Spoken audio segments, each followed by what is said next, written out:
They defaulted in 1951, then in 1956 or 7, then another debt default in 1980, I think, then another in 1989, then another in 2001, then another in 2014, then another in 2020, the last Peronist government.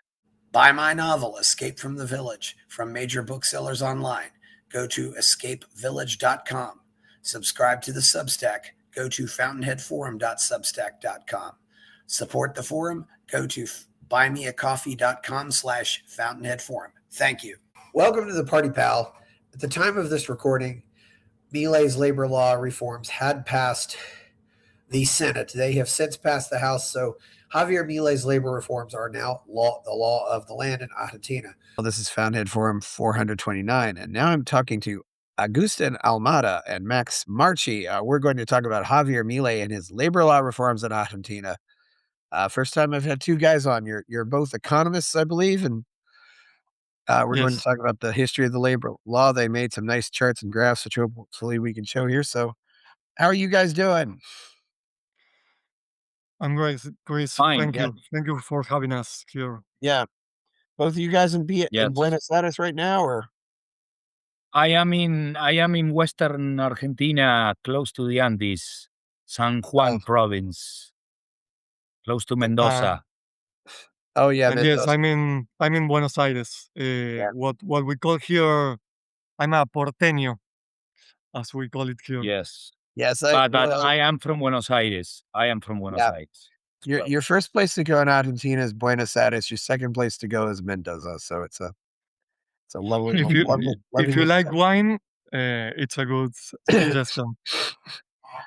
It doesn't feel like nearly as big a city as it is either, and that's what's nice. Although, in a lot of ways, Buenos Aires doesn't feel like it's that big either. It feels, Yes. the metro area is 20 million, but it still seems maybe like an area of 2 or 3 million. But anyway, so the labor law reforms, I believe that did pass the House. Did it also pass the Senate? Yes. Okay, so No, it's the passed Senate. It recently passed the Senate, but it's still undue to pass the House. Currently, the government is in negotiations so as to pass it also in the House. To get those two houses to agree, yes. So it's not official yet, but it's something Milei was pushing for, and this could be a big win for him right now. And so let's bring up those. Can bring up those charts right now, I guess. Yeah.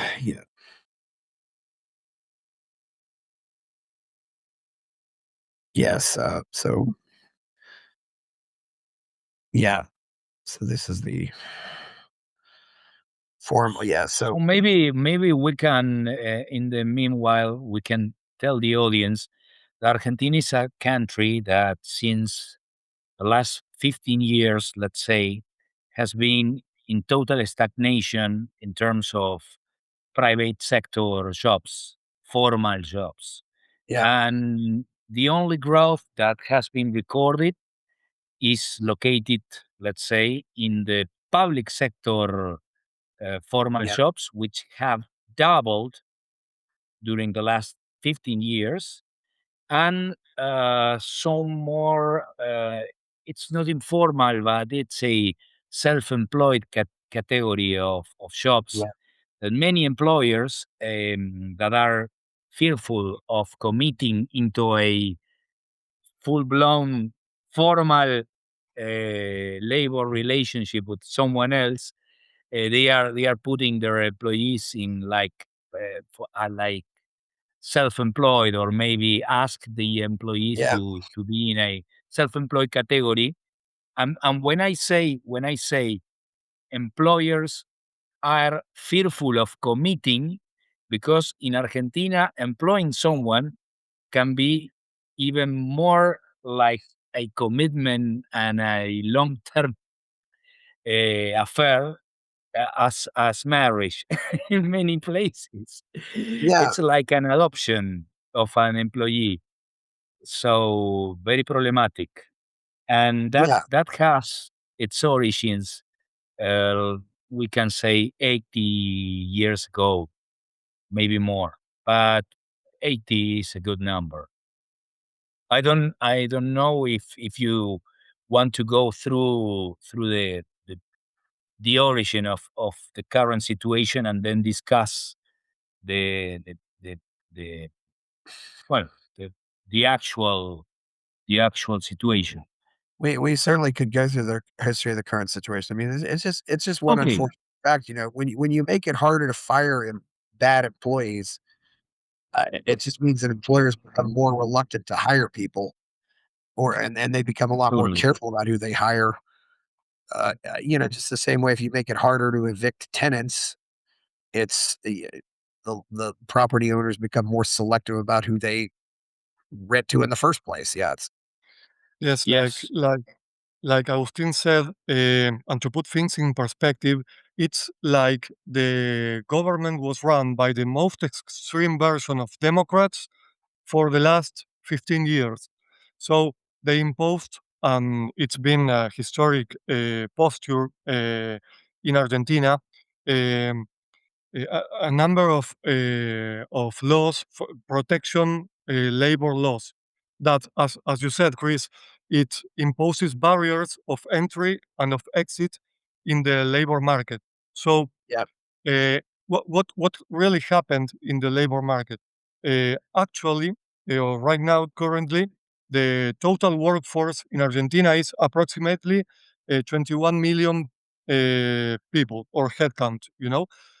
Of those 21 million, 40% works in the informal sector with no yeah, protection at all. So, as you said, when if things go wrong and the economy doesn't grow, those laws that overprotect, the system adjusts somehow.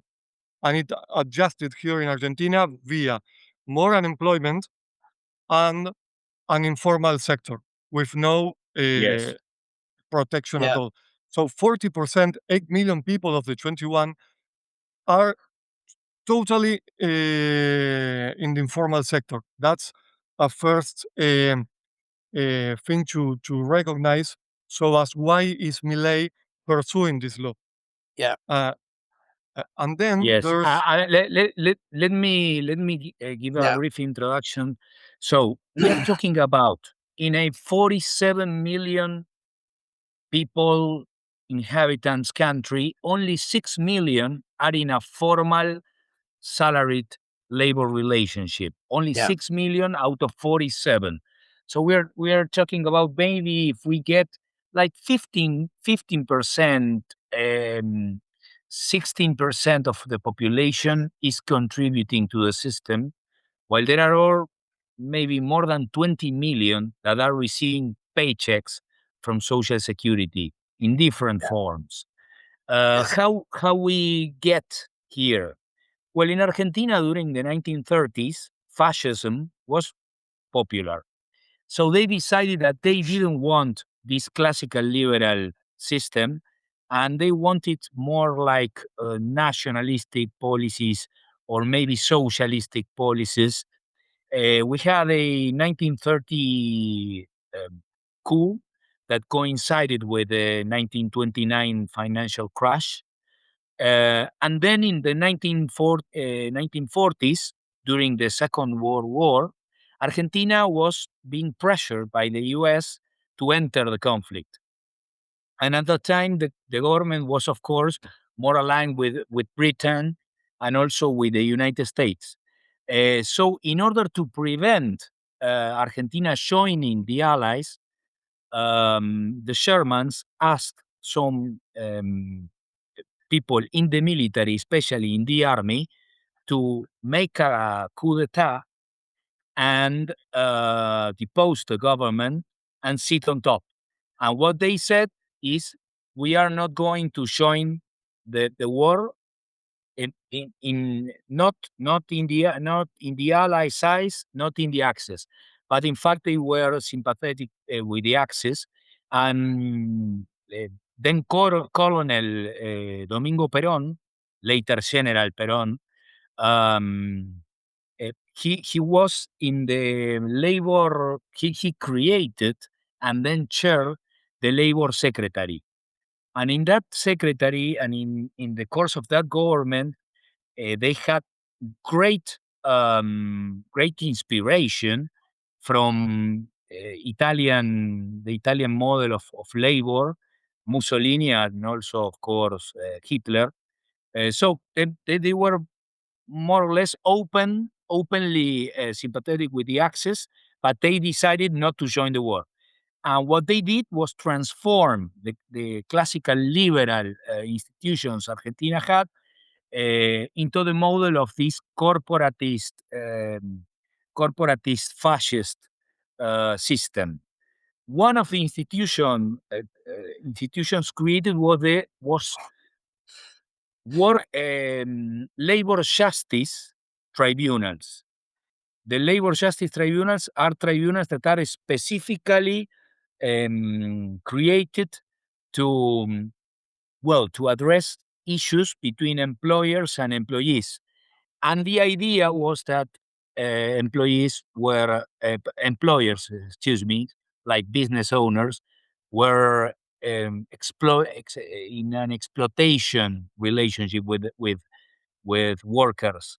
And we have to consider that the chair of the labor secretary was General Perón himself, and this tribunal, there were these tribunals that always, like the sentences were in favor of the employee, of the worker, and against the business owner.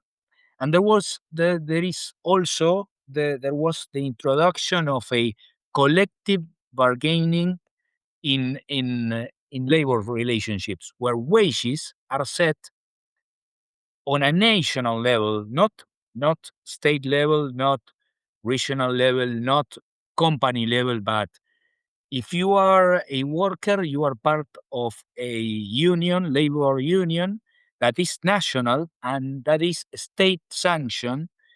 Those labor unions were part of the Justicialist Party, the Social Justice Party of General Perón, and those labor unions, of course, were part of the Peronist Party, and you have a tripartite system by which wages were set by a representative from the unions. You had only one union leader for every branch, a representative from the business owner sectors, that they were also with close ties with the Peronist regime. And then at the beginning, General Perón himself, Colonel Perón, mediating between these two sectors. So a full-blown national socialist system that we have until today, because the institutions created back in the 1940s by this fascist regime are still in place up to a certain level. Very important. So maybe Maxi, how are how the last years have been in the labor market? Well, thanks, Aus. As I was saying, the labor market right now, the total workforce is 21 million people.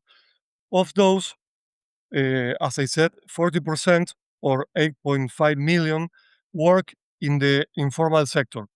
So the system expelled 40% of its workforce. All those laws that Agustin was referring to, the informal sector doesn't have any of those.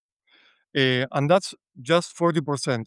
Then there's 3 million workers additionally work in a semi-legal or semi-informal fashion. So to summarize, there's 53% of the population doesn't work in the formal sector and doesn't have any protection at all. So the system de facto has already done a labor reform law Yes.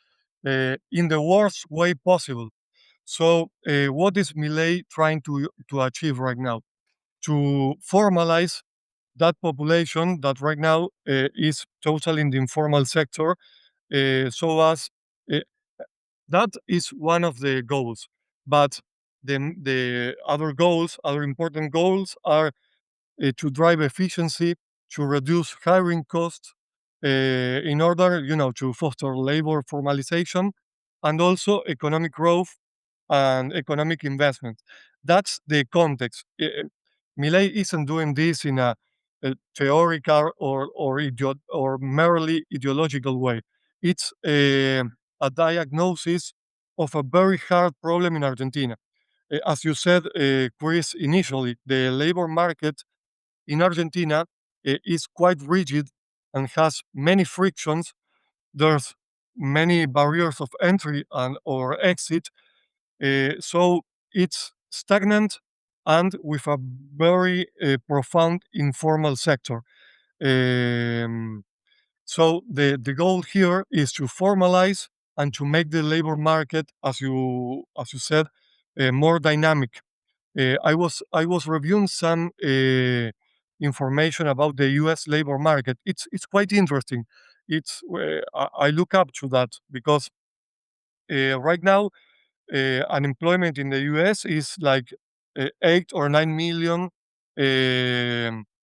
people. But you know how much people enter go from employment to unemployment and vice versa. A month in the U.S. it's like 4 million people. So for us it's crazy because 40 to 50% of unemployment is mobile in the United States, and that's a good symptom. People enter and exit the workforce uh, um, in a quite dynamic fashion, and that's important so as to drive natural unemployment down. That's why the United States has an unemployment rate of, I think it's right now in 4%, and that's why Europe it's in 6, 7, 8, 10%. So 50% increase or more, depending of the country. And that's why Argentina right now is in 7% and with an informal sector of 50%. So we look up to that model in the long run, that it's a more dynamic and suitable. In the end, is the goal is to have a low unemployment rate and a dynamic and versatile economy. So that's what Milei is trying to achieve. This is a first law, but we go in a progressive fashion so as to achieve that level of liberty and capitalistic structure and mindset. Well, one thing I did want to ask, the people in the informal economy, are they mostly just getting paid in pace and just cash, or are they getting paid in checks? Or, of course, most people in Cash. America nowadays get paid via direct deposit. I mean, it's literally just deposited into their bank accounts. So it's cash. Yeah. It's cash. Yes. So it's also, which means it's also not taxed. No, there's no No. taxes and no contributions to the system either. Yeah. So Social Have income Security, tax there? Yeah. yeah, no taxes and no contributions whatsoever. It's 100% informal and no protections whatsoever for that part of the workforce. That many of the voters of the Milei voters are working in that sector. So when the left says all over here in Argentina and all over the world, Milei is trying to eliminate workers' rights. Yeah. In Argentina, Milei voters that are maybe 50% of the population or more say, which rights are you talking about? I have never experienced those rights you are mentioning. And Millet tends to reply that when a right is only for a few people or some people, but not for all, you are not talking about a right, you're talking about a privilege.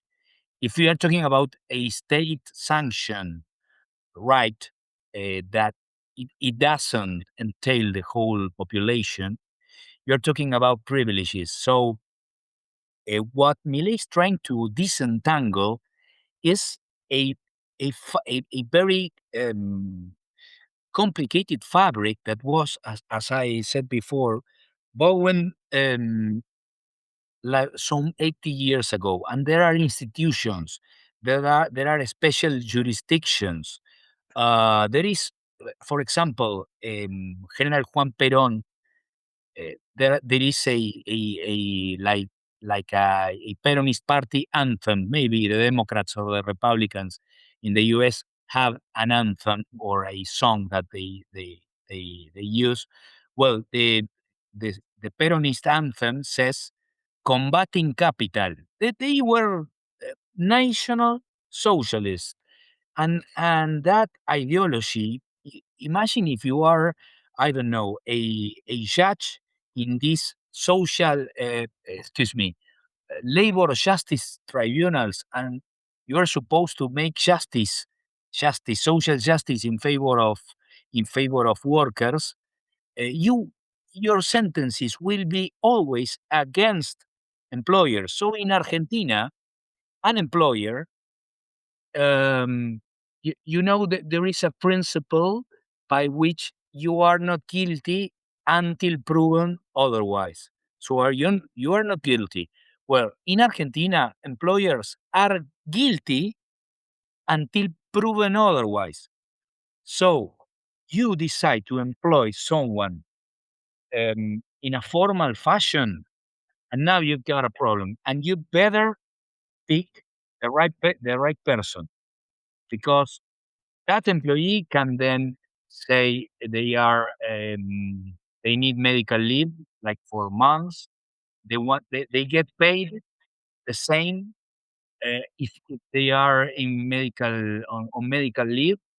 Then they can say that, for example, they go to play some soccer football and they got injured playing football. Uh, when I was a worker, when I was young, I worked at a hotel for a very brief period. I was injured. It was my fault. I kept working because that was my idea of being a righteous, a honest person. But there are people here that say, "Oh no, I have this injury. Now I won't work." And then maybe there will be some attorney, they will initiate a lawsuit in these labor justice tribunals, this labor justice jurisdiction, and they will force the employer to pay an indemnity to the worker and to the lawyers representing him, that can have any number. So the explanation of why we for the last 15 years the same people employed or even less is that it's very risky to hire a new employee. You are maybe risking your whole business. If you are a small and medium sized business, you have to think it twice and three times, and I don't know how many times. You better pick your employee. It's like picking a wife. It's so that is what Millet is going against, and it is a culture and there are institutions. So it's like a constitutional reform, we can say. And Chris, I don't know if in the US this term exists, but what Agustin is describing has a term here. It's called the litigation industry. It literally is an industry by judges, lawyers Yeah, that parasite business, Yes. and it's yeah, quite pervasive. It's terrible here. yeah, yeah. I've heard about this. Every time somebody gets fired from a job, they end up suing the employer, which means employers are very reluctant to fire people, even though there's and something else I've realized too is, at least in America, Yeah, you'll see activists championing for something that both the employers and employees oppose. The activists are the only ones who want this thing.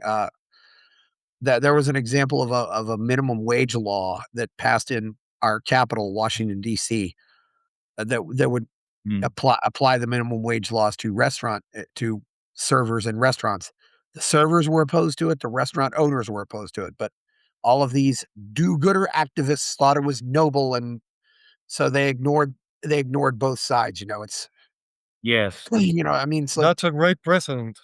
yeah, I mean, imagine walking in on a man and a woman having sex, and both say that it's consensual, but then the third party says it's rape. I mean, it's that absurd. It's Yes. yeah.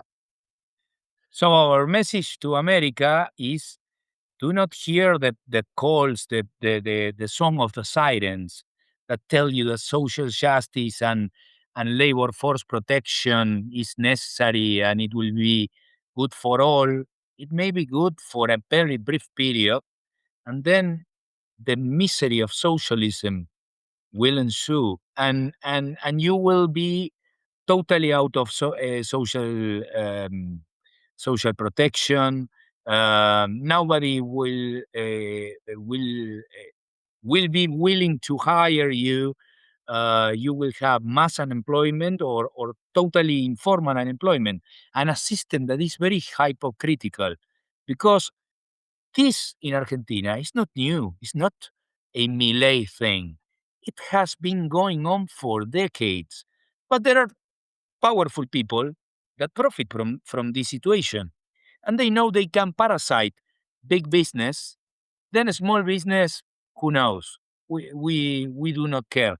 They speak all the time about small business, but when you talk with small business owners, they will tell you that the most frightening thing for him is one of these lawsuits.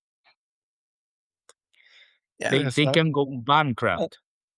and Oh, the yeah. bottom, Yeah, it's yeah, go amazing too how much fear of lawsuits drives American business too. Yeah, it's often I mean, I often say, in America, you don't need to outlaw something. You don't need to regulate it. You just need to make people scared to death of lawsuits, and they won't do it. Uh, it's lawsuits are almost an effective way of banning things without actually banning them. And I don't know, in America, you hear things, Yes. like, yeah. and you know, lawsuits are let's say you have social justice feelings, redistributing wealth via lawsuits. It's the worst way possible because you are incentivizing the most opportunistic part of the labor workforce. The relationship between labor and capital. Okay, it streams from cooperation to conflict, but it's a relationship that is productive.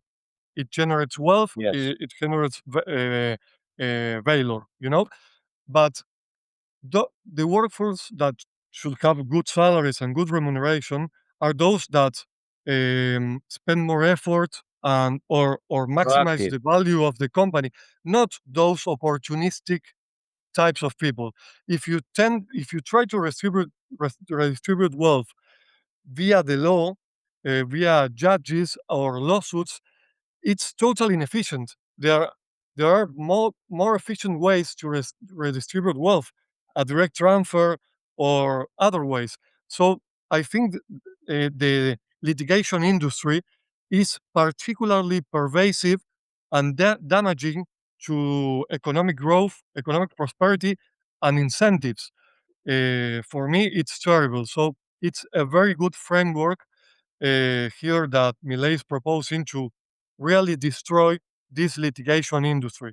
What Agustin was saying about the national labor justice, we are trying to eliminate those kind of justices and have more objective tribunals. Here the law, it's so simple. I don't know how they got that wrong. law has to be objective.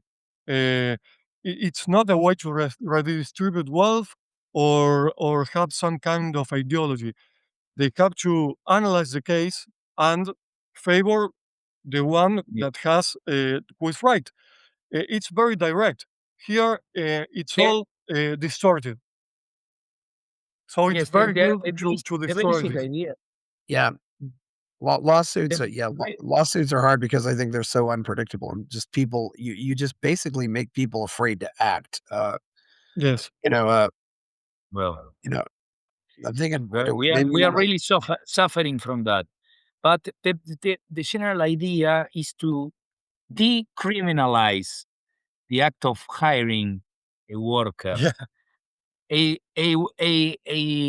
A employer employee a job relationship should be one of cooperation, of mutual agreement. There are no there is no exploitation. So that's the problem. And people sometimes get confused. In Argentina, we are maybe one or two cases of this fascist ideology in the actual sense of the word. They were national socialists, and they have this idea of that work is a relationship of exploitation. Um, it is not. And in fact, when you treat employers as criminals, you end up with no formal employment and with very low levels of production. And even though you the state gets in the middle and tries to prop up the bargaining power of workers, because imagine the state is here, they are propping up a union leader, which is part of the Peronist party, let's say the Democrats, and they have all the backing of the state to get a better salary from the business sector. Okay, so you have a minimum wage set on a national scale. What you end up with is like the minimum level of job creation possible to function. Only big companies are able to hire, and then the rest of the economy is in various degrees of informality, and salaries are low because in Argentina, since the establishment of all these institutions to protect workers, salaries that were I will not say on par with the US, but they were on par with Europe at the time in the 1940s. They are now like one fourth or one third of those of Europe. It So was, they try to it help was workers. a The tragedy. result was the opposite. yeah. Well, do you want to see if we can look at some of the charts and graphs now? Yes. Yeah, let's do Yeah. that. Okay, this is the first slide. We've got the monthly account, and we're going back to 2004 with Kirchner. Yes. Yeah. There was a rebound during the first Nestor Kirchner presidency. Up before that rebound, there was a crash. Then new labor laws, not labor laws, but they messed up with the fiscal. They expanded the state like 20 GDP percentage points. They gave state-run pensions for people who did not contribute, and the end result was economic stagnation. So, in the last 15 years after turbocharged socialist policies, Argentina's economy is stagnant in global terms, in aggregate, in the aggregate, and if we consider um, on a per capita basis, well, per capita income is down like 10%. With Milei, it's improving, but you cannot go against the last 15 years, like in 1 or 2 years. And we can also Yes. show what is going on in the in the shop market. Yeah, the effects of a policy often don't show themselves immediately. What caused the big jump here under Nestor Kirchner from 2004 to 2008? Basically, Argentina defaulted its debt.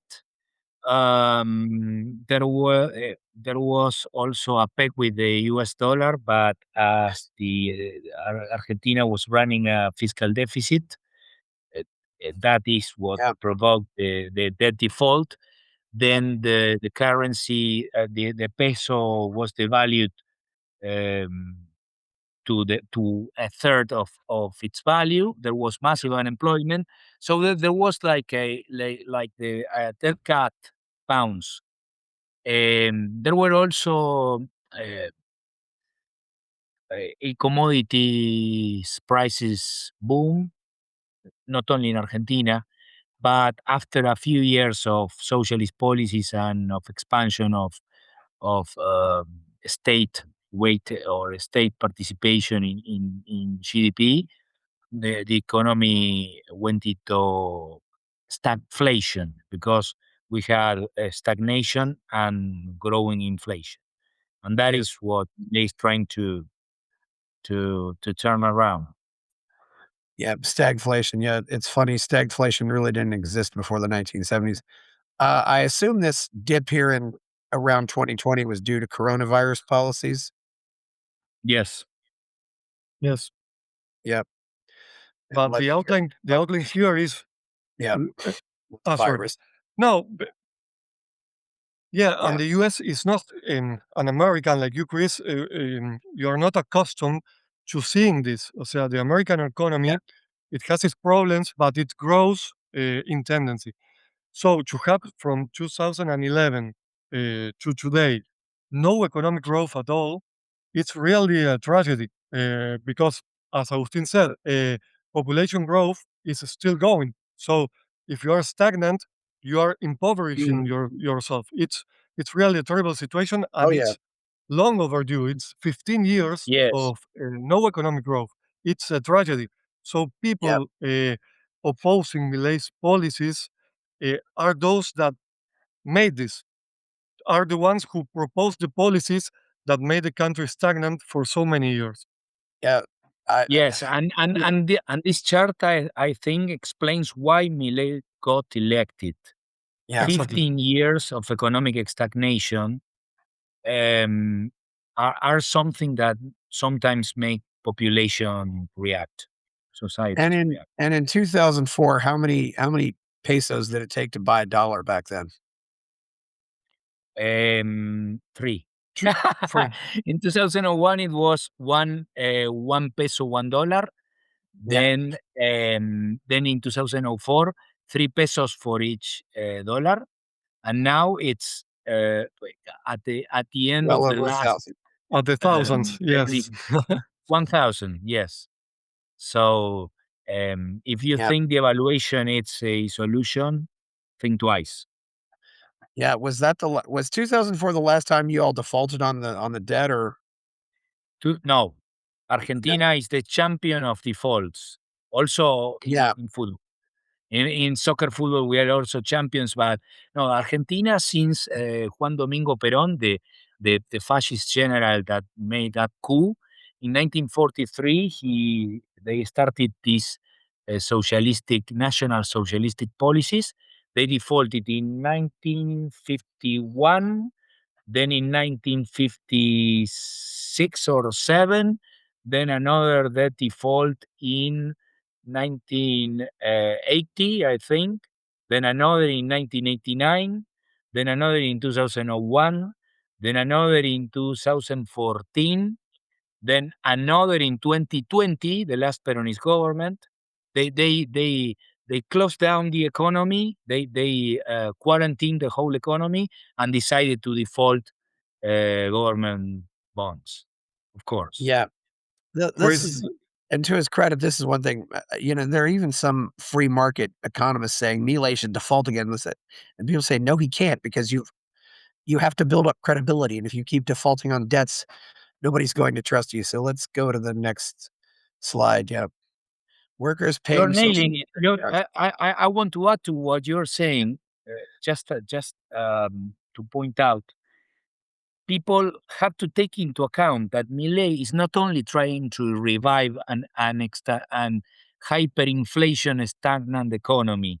He has the task of reviving credibility of a Yeah. country that has defaulted so many times, Yeah. and it's not easy. Yeah. I think he has one eye in the present, but he also has one eye on the future. And he doesn't just want to, get a boom where he's in, but he wants to leave a foundation for something that can really build prosperity, and is looking to it. Yes, Even yeah, not to mention, he's going to be alive for probably 30 more years at least. He wants to see his country do well, and maybe he'll even get married and have kids.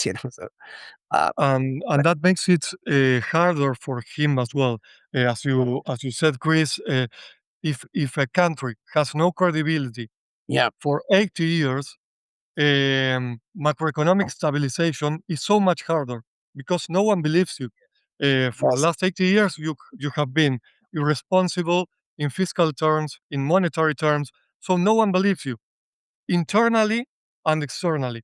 So everything is harder for the government, so as to stabilize, you know, inflation, to enhance economic growth, and so forth, to acquire debt, yeah, to do, the rollover Eh, that every country does. Everything is harder for the government and It for is Milei. very So difficult.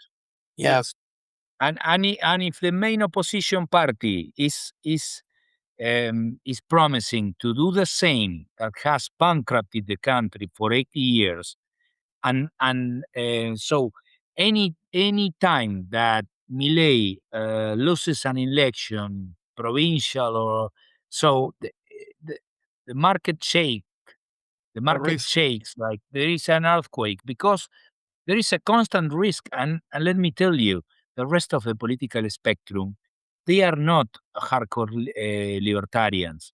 They are just there because population has deposited trust in Milei, and they follow along if they see, most of them, if they see that they will profit politically from it. But they are all the time, even allies are asking for um, like something in exchange for their votes, for reforms that they declare they were in favor. But in any case, they ask for something in exchange in order to vote for the reform. So they they cannot be trusted, most of them. yeah, yeah. Here's the workers paying Social Security contributions. So, and there's again, it's you have the self-employed. One thing I should ask you: how many people are there in what in America we call it the gig economy? For example, like you go work on one construction job for a week, and then you go and work on another construction job for a week, and then you go another construction job for a week, or you know what I mean. So you never really have a Yes. so you have a new employer, and of course something like that's all cash, and of course that's also how a lot of musicians operate. Are there a lot of people working that way too? Where Maxi, go on. they're hiring you like Yeah. for one quick job. Yes, and Yeah, there are a lot of people working in that fashion, Chris. And as part of the reform law, there's a new regulatory framework for new types of labor, gig economy, and yeah, you know what is called platform workers. So that's a very novel thing because in the past. Uh, e- every new type of labor, the government tried to regulate it and over-regulate it. Right Yes. now, the the goal is totally distinct, is to enhance that labor and to recognize the the particularities of that type of Yes. labor, and to expand it. So one of the points of the reform law that Milei is proposing has to do specifically, with the gig economy of the platform economy. Uh, it's a novelty, and it's been approved. So that's going to be, very beneficial, so as to get in line with the modern economy, which is tending to that type of work more and more. So many of the self-employed self-employed workers that are shown there, these are self-employed workers that are in a semi-formal or formal relationship. Many of them are part of the gig economy Yeah. that it is of course booming, and many of them have voted Milei, and as Maxi pointed out, the Peronists, like the Social Democrats here, try to regulate their way of work, the work of operating, and they refused. They defended the agreement they have with the platforms, because they know that the alternative is not the paradise, the socialist paradise they are promised. The alternative is total informal job or unemployment. So Uh, he's probably not thinking about it now, but is somewhere down the road, do you think Milei might want to go have a Chilean style social security system? uh, excuse me, can you repeat? A Because I Chilean didn't catch. style social security system. Yeah, I think in his Ah, mind, I yeah, think in so. his mind, that's, yeah, me too. I I think think that's in his probably, mind, that's the best system possible. But it's a progressive type of politic enhancing. He can do yes, everything at once, but he's step by step going in yes, that direction. It is yeah, a very uphill battle, and you have to Yeah. consider this labor deregulation or labor modernization. He's going against a very entrenched institution, we can say, or very powerful mafia groups that have been profiting and parasiting the economy for decades. And it's very, very difficult. But I am hopeful that with time, changes will take place. Just to mention, in the 1990s, after some 15 years of economic stagnations, Argentine society decided to open up, to free up the economy, and there was a pension reform in 1994, where people started to have the ability to choose private run pension system, pension schemes, where the Kirchners, they started in 2006, 2005, when they wanted to get some votes. They started gifting people with handing out uh, state-run pensions for people that had no contribution history. When they started to run out of money, they decided to rob the pension funds. So they nationalized the pension funds. And even though the opposition was powerful at the time, I was telling that they cannot be trusted. We don't know what they were given in exchange, but the nationalization or statization, as we call it here, took place, and the private pension funds were nationalized and used for political campaign. yeah, Hopefully, we can return to that, but it's yes. complicated. This is what people don't quite understand, the cliche that Rome wasn't built in a day. Well, you also can't tear down Rome in one day either. Uh, Yeah. yeah, No. it's although I do think you have to tear it down faster than it took the time to build it, because if you go too slow, people are gonna get restless and yeah, you have to try to Uh, tear it down, but but sometimes but sometimes tearing it down though can create a mess too if you tear it down too fast. So let's go to this final slide. Yes. Yeah. Well, and this final slide is Yeah. a little bit of what we've been talking about is the overview of the labor Yeah. market nowadays and why the reform law is so important. In yellow, you have the different categories that are not registered labor, which account to 53% Yep. of the total workforce, which is, a de facto, as we said, adjustment of the labor market to two things: to a labor market that is overregulated, and also an economy, as we've seen before, that is stagnant, because the jobs that are created are very low productivity jobs. So they are created in the informal sector, um, eh, in a very informal manner and in a very transitory way. But it's not a good symptom of the economy. It's the other way around, because the economy doesn't grow.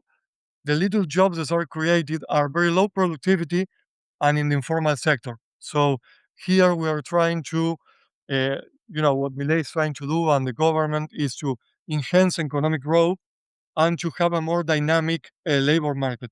Both things have to go on in parallel. That's and to here. ensure labor productivity, because Yeah, we have a whole model of labor regulation in which, as I said Yeah. before, employment is considered a form of exploitation. So everything is set up in order to prevent the possibility of exploitation, and workers, dishonest workers, tend to um, profit from this, and they got all the benefits.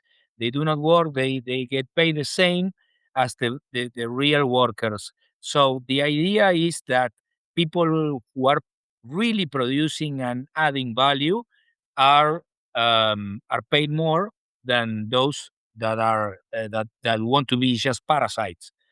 And Yeah. another thing that I want to point out to set the record straight is Milei presented a labor reform in one of his first decrees in 2023, December 2023, a mere, I think it was like 12 days after taking office. But exactly, the labor justice declared the reform unconstitutional. So now he needed to win an election by close to a landslide to get a greater parliamentary representation in order to make the reform through the Congress channel, because he used like an executive order at the beginning. So Milei has tried. Milei has Yeah. tried. Milei has litigated, but the whole system, the status quo, we have to remember, Milei is not a dictator. He may scream sometimes. He may use tough language, but he's bound by the law, the constitution, and the established institutions.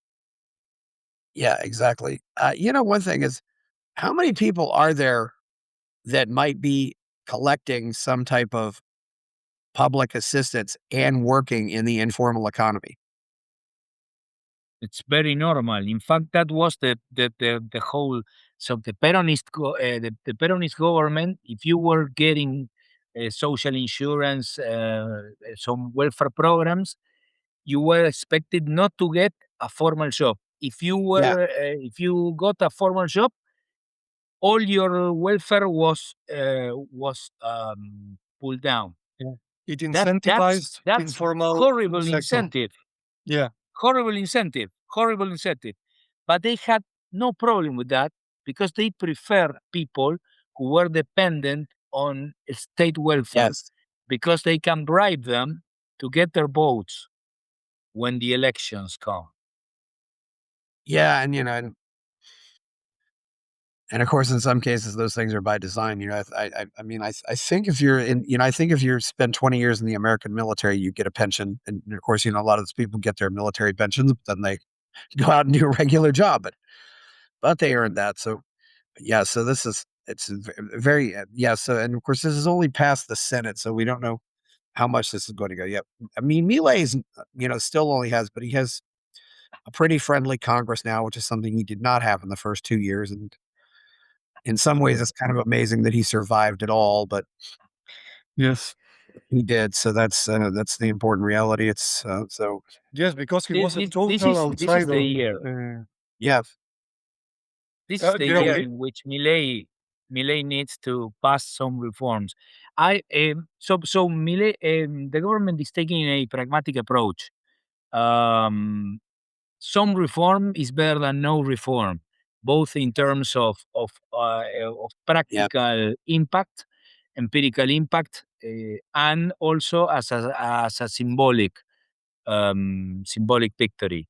So I think I am hopeful that this reform will pass, albeit with some modification. yeah. uh, And it seems as though the important thing too, though, is as I've said on this show many times, though, the important thing is that Javier Milei is making Argentines want free markets. Yes. He's, I mean, because he's the he's professor in his whole class, and he's got a classroom of 47 million people. It's yes, really because amazing to watch this. yeah, because he's for the first time in a lot of years, things were so wrong here, and when you try to stabilize in the short run, you get a recession or a certain inflation and so on. So the populists win again. Here, for the first time, he's achieving goals, so people are backing him up, and so it's a circle of virtue. He's driving inflation down. He received the government with 211% inflation. It's terrible. In the first year, he lowered it down to 100%. And in the second year, to 30%. So goals are being achieved. And, last year, he reduced 70 percentage points of inflation, as I said, from 100 to 30. And at the same time, he achieved economic growth more than 4%. So he's not winning just because of his charisma. He's really achieving goals. And that's a very important thing so as to, make things in the medium run possible. As you said, Chris, he has the hopes of a lot of people, and via that thing of achieving things, tangible things, uh, democracy is being valid because he's validated, by votes. So it's a Yes. fragile equilibrium, but he's achieving, a political and economic goals, and that's very Milei important. is very And that has, Milei is very pragmatic. Milei is Hmm, very Yeah, pragmatic. yeah, He has. I wanted to say because you said that Milei has a 47 million, perhaps more, classroom. yeah, Uh, when this started back in 2020 when a socialist Peronist government decided to quarantine the whole economy country, um, send the people to their houses, um, shailing people who venture outside. So imagine you are a teenager and you cannot go outside, and you get so you go and you are sent to use your computer or your cell phone in order to interact to educate yourself. yeah. Teenagers young people found Milei in the social networks, and he was crying freedom. So Yeah. they opened the Pandora's box when they decided this social experiment of the coronavirus Oh, lockdown. yeah. I mean, Milei really is a product of that. It might be one of the most positive things for the world. Totally. And that's all. And that's ultimately what really, probably why Fernandez didn't run again, uh, because it was just. And we could go on about who was worse. I mean, Peru was horrible. There were Australia. I mean, I've hear so many different stories about who I think everybody's got to wants to say they're. I don't think we were the worst by far, but and I know Uruguay stayed pretty much sane during all this, but a lot of Yes. countries, it was just absolutely ridiculous what happened. I mean, it's I mean, I just I lo- it's hard not to be mad at the world for just accepting letting this happen and just like how could you? Uh, but We yes, will never ever accept it again. and I think I think the damage done by that whole thing is Still, going to be. yes. I don't think I think we're going to be feeling the damage for probably 40 years. It's the inflation we have. I still feel traumatized by the experience of the lockdown. I don't know. Yeah, the Maybe some inflation of we the have now, viewers. and you know what Americans forget that Trump was largely the beginner of all this. I mean, he wanted to demonize China, demonize trade with China, and so you promoted this as a way. It's just so I think it probably took a lot out of the liberty movement, and this is another reminder. There's not ever going to be any successful libertarian revolution anywhere without the youth. Uh, it's got to go after the kids under 30, and Milei has done that. It almost seems like the younger they get, the more popular he is. Yes. I'll see. I occasionally see a little picture of maybe 10 or 11-year-old boys in Milei's limo, and they're all screaming Milei, Milei. It's just, and those kids are going to go read the books and Yes, Yeah, it's uh, and organic. it was not. In fact, It was yeah, yes. it No, it I was was. organic in 2021. Sometimes Milei was passing by a secondary school, a high school, and kids 13 years old, 14 years old will flock against him and to trying to take pictures to get an autograph. It was Milei was very popular between teenagers, and then it started to creep up yeah, the age ladder. I, yeah. Well, he maybe in the kept case of getting. Maxi or me, Milei became popular for us and a leader after the youth. I don't know. Yeah, and it was a new phenomena because youth here, and I think everywhere, tended to be left leaning. Usually, so Millet like reshaped that for the first time. Here in Argentina, I always saw that phenomena. The youths tend Yes. to be left leaning, and then when they grow older, they tend to know a few things and change their minds. But here it was a shock. For the first time, the youths were libertarian leaning, Yes.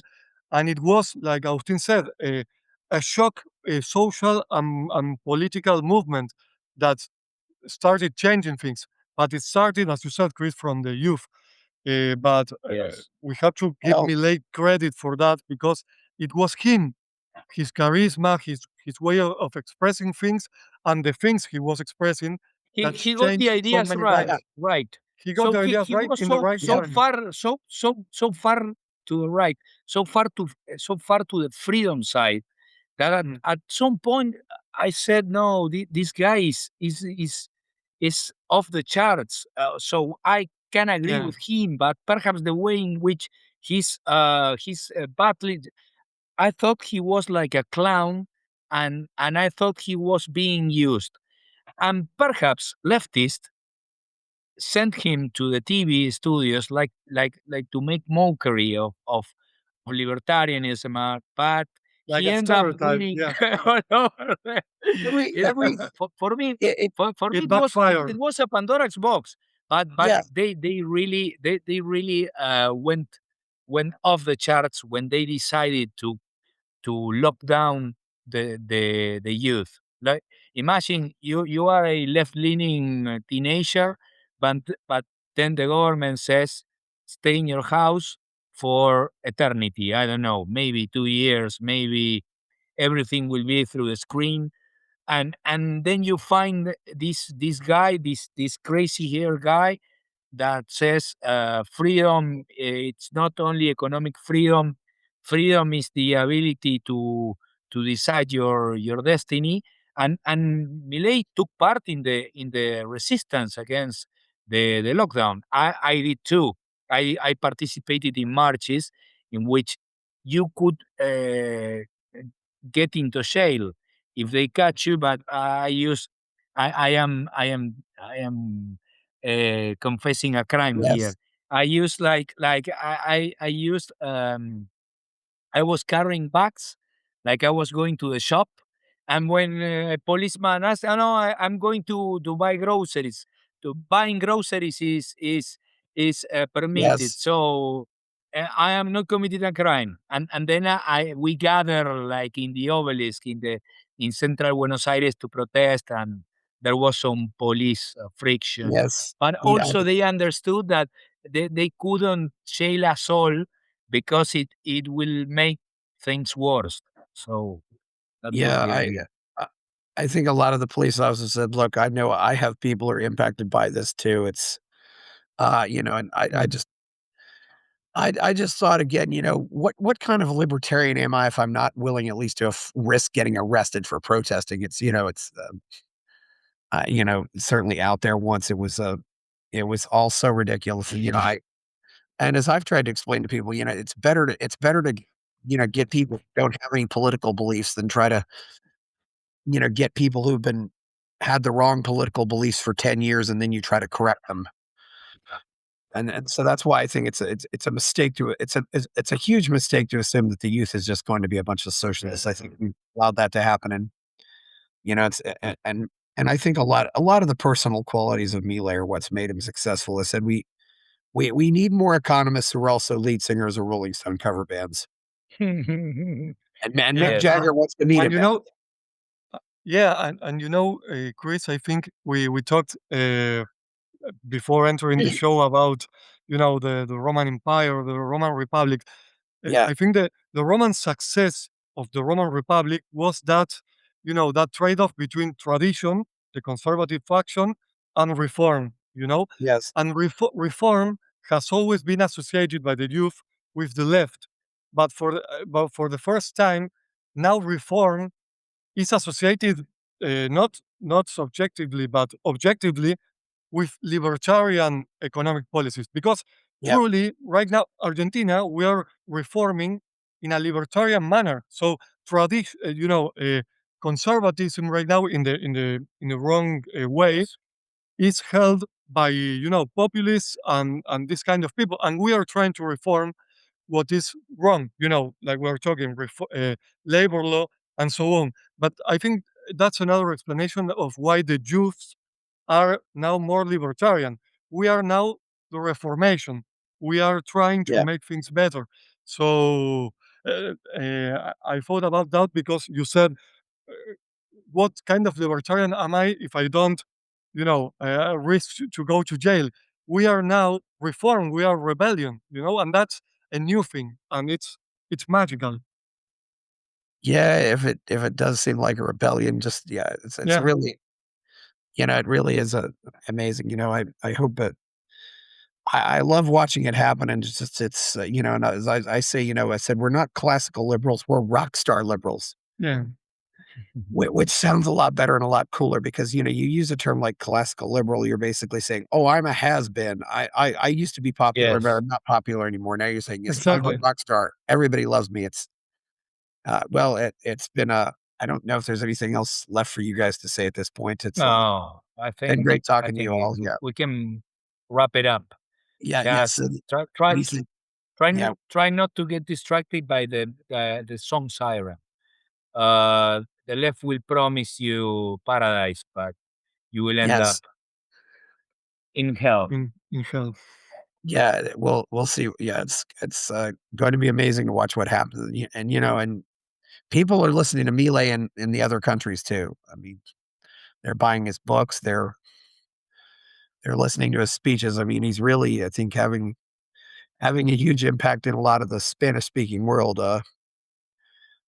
He's definitely not having an impact on Spain, but outside of that, as much as guys, as much as I talk about America being in trouble, Western Europe, forget it. I mean, just No. I It's don't terrible have. what's Yeah. happening in Western Europe. the Central European countries, I like to say they were inoculated against communism because they had it shoved down Yes. there by the Russians. But it's a tragedy to watch what's happened to Western Europe. It really is. It's just, but anyway. Yes. So, where can we find you guys out there?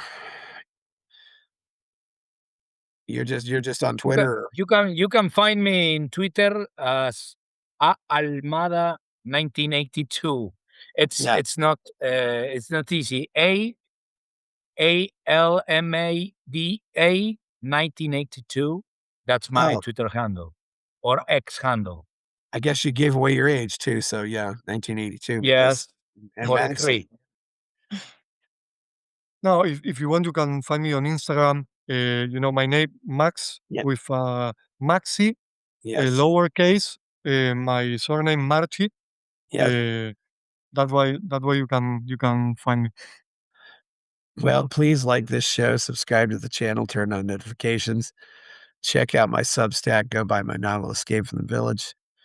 Please follow me on Twitter, and people are giving me money at buymeacoffee.com. Thank you, Max and Agustin. I'm Chris Baker. We're out.